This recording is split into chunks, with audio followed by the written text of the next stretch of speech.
why are there certain words, why are there certain topics that when somebody starts to even mention that word, something inside of you starts to pop up. All of this is, there are processes which are still running our life, whether they are unconscious or somewhere happening in the subconscious, but they are there. There are patterns, there are cycles, there are repetitive things that keep popping up in your life. And it's the question if you at some point want to break out of the cycle.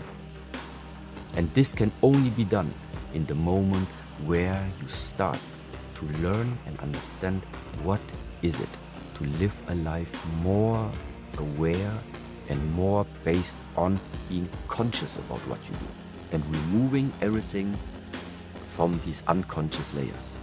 Why is it that a single word, a name, a topic, a phrase, can suddenly stir something inside of you? It's as if a button has been pushed. And just like that, you react. This isn't coincidence. This is your unconscious speaking.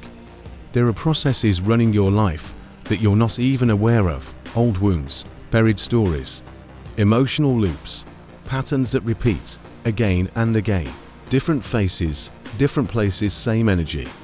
And unless you look, unless you feel, unless you pause and observe, you'll keep moving through life, thinking you're choosing, when in truth, you're just repeating. So the real question is, are you ready to break the cycle?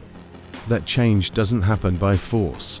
It happens in stillness, in awareness, in the choice to no longer live from the unconscious, but to rise into consciousness. This is where your power lives. Not in pretending you're unaffected, but in understanding why you are.